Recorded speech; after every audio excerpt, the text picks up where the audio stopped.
Welcome. So this week we're going to learn Parshas Korach.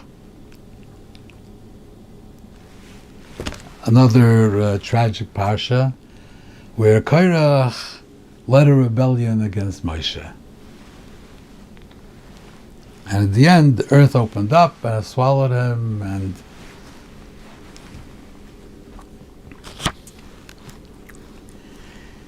so Rashi says like this.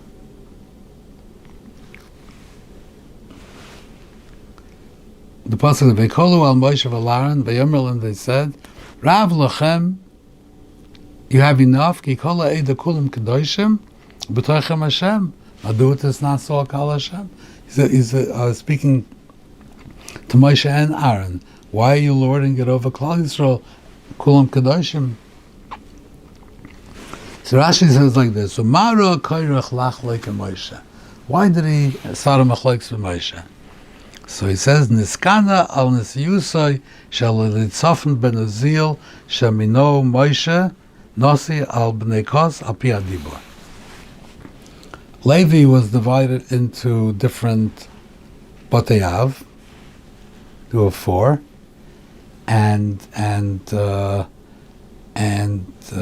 besides Levi, each of the batei av had a head, a nasi to each of the batei av. So the Beis Av of Kahas, no, I'm sorry, there weren't four, there were three. Gershon, Kahas, and Merari, there were three. Kahas had four sons, but Levi had three, and each Beis Av had a Nasi. So who's the Nasi on Kahas?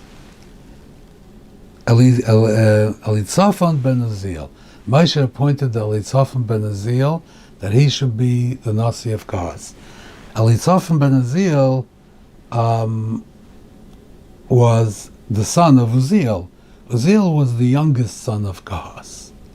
Moshe and Aaron were from Amram. Korach was from Yitzhar, and Elitzaphan was from Uzziel, who was the youngest son. So he appointed Elitzaphan, he should be the Nasi of Bnei Kahas. Amar Korach, he says, "Achi Abba Hayu." We had my father was one of four sons. Shenemar uvnei Kahas Amram B'choir Natlu Shnei Ban of Gedula. Amram was the oldest, so his two sons took Gedula. They took great positions. Echad Melech, Echad Kohen Gadol. Miroi Little Sashniyas. Now you have the next thing. Who's going to be the Nasi of Kahas? Who should take that? Me. He says, I'm next in line. I'm the son of Yitzhar. Moyani, shouldn't it be me? Shani ben Yitzhar, Shusheni Lamram.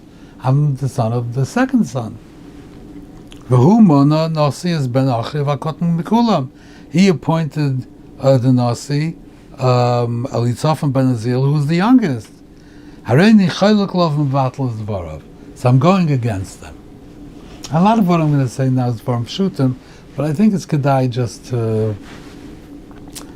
to put everything in context. So that was the reason for his machlokes. Now Rashi says later, Rav lachem, harbe Yosef midai lakachtam lachem gedula. You took too much gedula. Kulam kadoshim, all Klal Yisrael is kodesh. Kulam shamu dvarim b'Sinai. Madu tisnasu im lakachta atam malchus. If Moshe became the melech, then Aaron shouldn't be the Kohen Gadol. You're not the only ones that heard the Anochi Hashem Elokecha. So why are you doing this? So he's over here. He's being chaylik on the Kuna Gedola. He's saying it's enough that you took the Malchus, you took yourself Melech. So now the next thing in line is Kuna Gedola, and that should go to me. You're the son of Amram, number one. You took Melech. I'm the son of Yitzhar, number two. I should get Kuna Gedola. So what exactly is happening over here? He's saying that he wants the Kuna Gedola, so he didn't dispute. So it's like a different thing. Here he's saying that he wanted to be the Nasi of Kahas, and here he's saying he wants to be Kohen Gadol. That's one question. And what does it mean, Kol Ha'eda Kulam Kedoshim? They're all Kedoshim. What is he? Does he want to be Mevatel the Kahuna? He doesn't want to be Mevatel the Kahuna. There is a Kahuna, and he wants to be Kohen Gadol. So what does it mean, say, Kol Ha'eda Kulam Kedoshim? And so Maya said there was a dispute here between Korach and Moshe and Aaron. Who should get which job? Who should get the Kahuna Gedolah, or at least the Nesias of the Beis Av of Kahas? That was between them. Why did that involve everybody else? There was a tremendous rebellion over here. There were thousands of people died. People went after Korach. He convinced people to follow him. Why did they want to follow him? What's the difference to them if Korach is the Kohen Gadol or Aaron is the Kohen Gadol? Why, or if Elitzaphan is the Rosh Beis Av, or if Korach is the Rosh Beis Av? What did it matter? Why are people so involved in such a? And they all got upset. They said Atem Meimatem Esam Hashem. Atem Hamitem Esam Hashem. Yiloinu Kol Adas Bnei Yisrael Machras. He had like a major uprising in his hands. All of Klal Yisrael came to him and complained. What do they want? And also Moshe says like this. Moshe got very upset. V'yichal Moshe Moed v'yomer el Hashem al teifen el melchosam lo chamer echad mikem nasasi. I didn't take away anybody's donkey. V'lo harayosi esachma. I didn't do bad to anybody. Like, who mentioned a donkey? Why is he saying I didn't take anybody's donkey? We're talking about high positions, Kuna Gedolah, Nesias. Who's talking about donkeys? Why is he mentioning a donkey? In Bemison, you find the same thing in Daf Torah. In Daf Torah, Shmuel is upset with Klal Yisrael that they wanted a melech. So he said, "Okay, I'm going to give you a melech."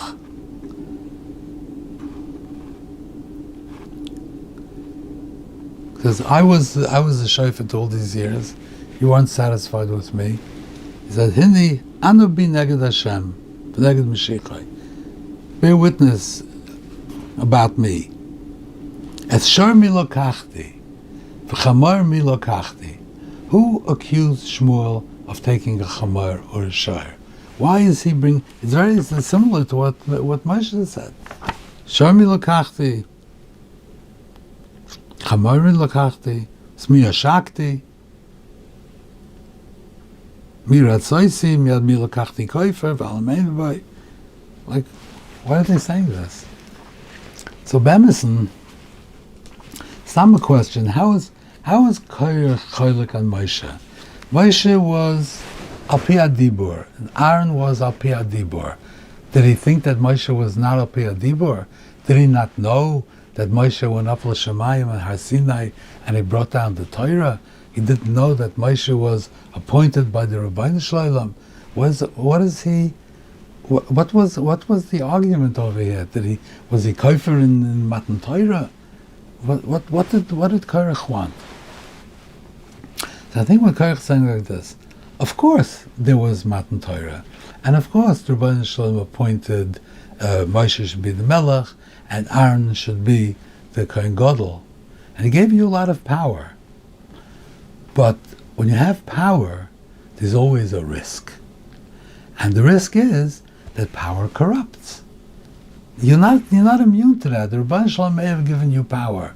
But just because the Rabban Shalom gave you the power doesn't mean that you're immune to be corrupted by that power. You have to fight against it. You have to guard against it. Power can corrupt. So here he says, Moshe and Aaron wasn't Pi Adibur. Rashi tells us Elitzaphan was also up. Rashi says, Shemina Moshe Nasi al Bnei Kos al Pi Adibur. It was also al Pi Adibur. Korach didn't believe it was al Pi Adibur. It wasn't fair. Why would the Rabban Shalom point Elitzaphan So he assumed that it's not al pi adibor.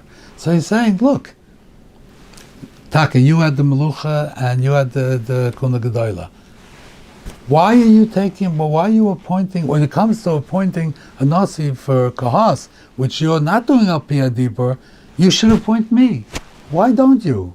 Teretz is, because you figure that Elitzaphan is the son of Uziel, who's the youngest. So he is weak. So therefore, you will be able to control him. He will do what you want. But me, I'm Korach. I'm the big Korach. You appoint me to be the Beisav of Kahas.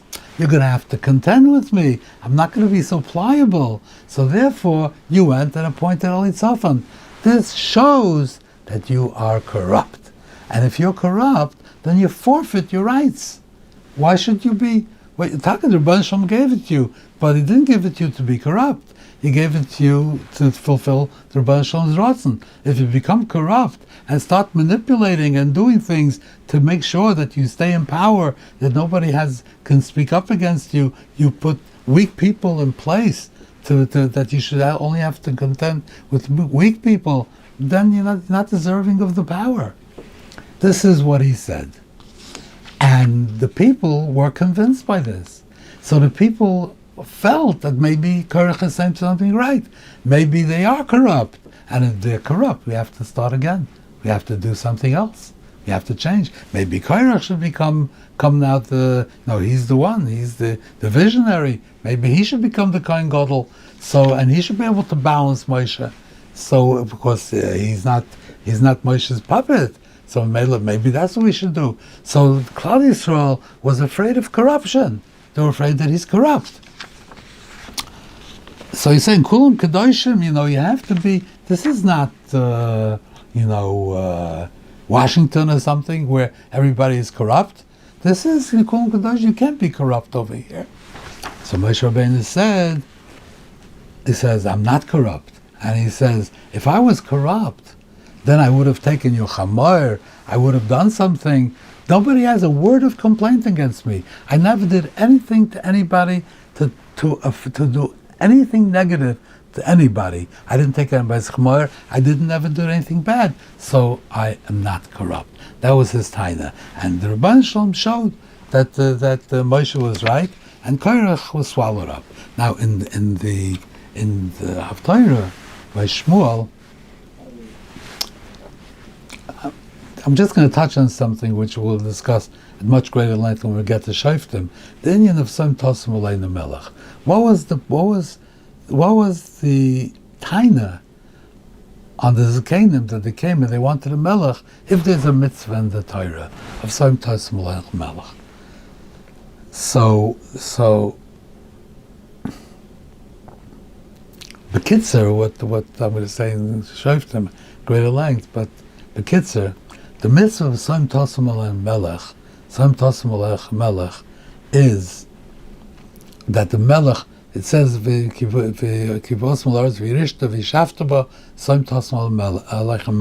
first you come, and then you conquer it, and then you have a Melech. Why don't you have the Melech right away to help you conquer it and to help you settle it? Why is Melech later? Teretz says the mitzvah of a Melech by Klal Yisrael is not to be a political leader, not to be a chief executive to administer a government. The mitzvah is that he should be a manig ruchni. Now we'll speak later about what was going on during the Tkufas HaShoftim and why there was no Melech during Tkufas HaShoftim. Yom ein Melech B'Yisrael Ish Yosher ben Avyasa. What was then?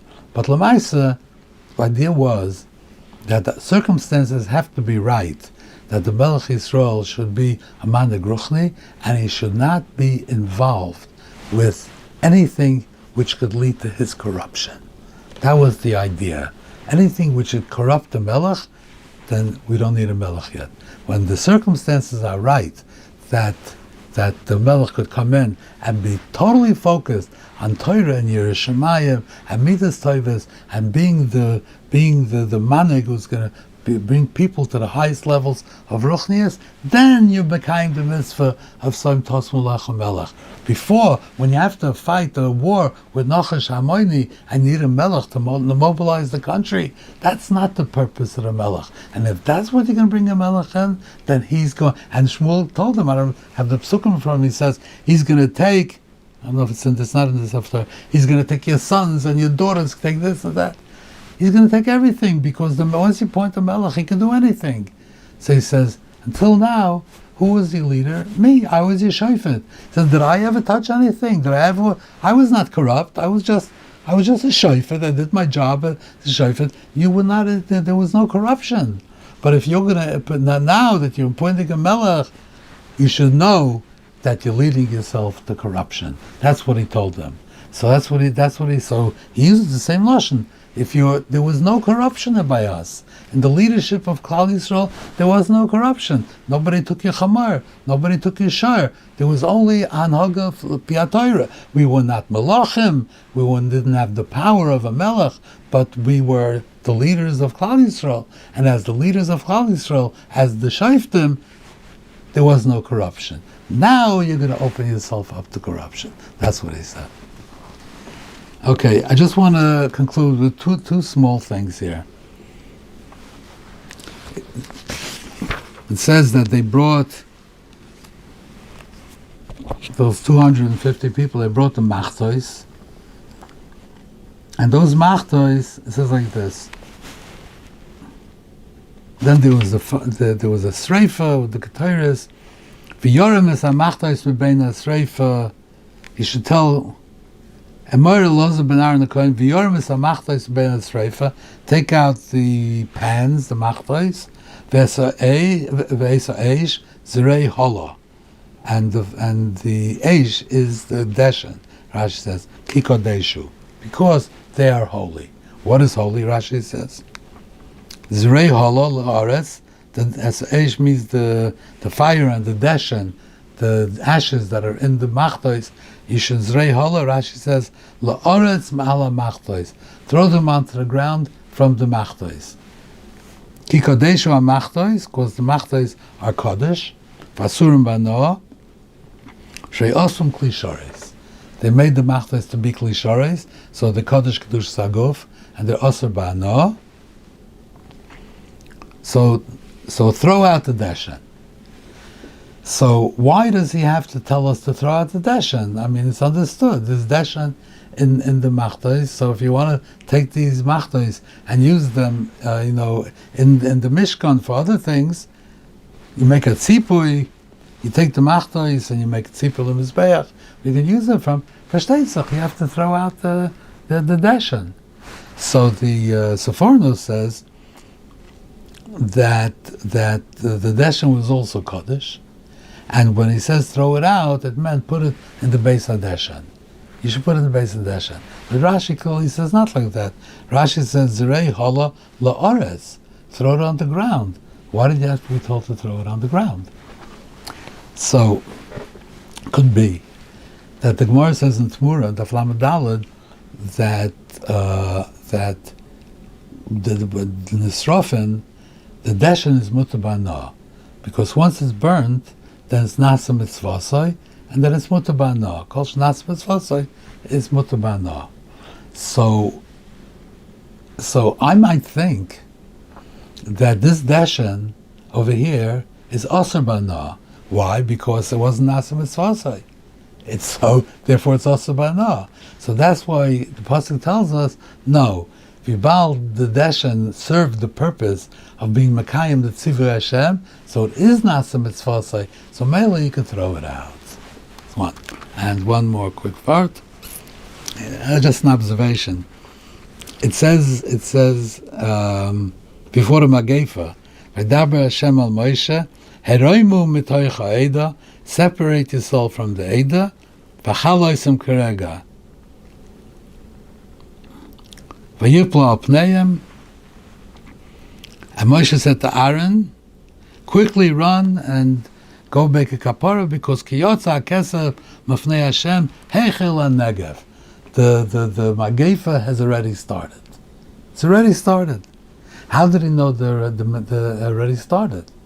He said, right now it's already started. You got to run. Take any second. Well, how did he know? So I just thought maybe, because before, the Baruch Shalom tells Moshe, "Hibodlu mitoich ha'eda azois v'chala oisam kerega." Hibodlu means be mavdil yourself. Hibodlu means like separate yourself, move away from them. Heiroimu is something else. Heiroimu is not separating yourself; it's lifting yourself up above them. So if the Magefa didn't start yet, so of course what does Rashi say? The Magefa started, that the Mashchas came out. So if the Negev didn't start yet, then you can just say Hibodlu. But if the Negev started already and the Mashchas was released, then Hibodlu is not going to be enough. Then you need Hiroimu. Thank you very much, and I hope to see you again next week.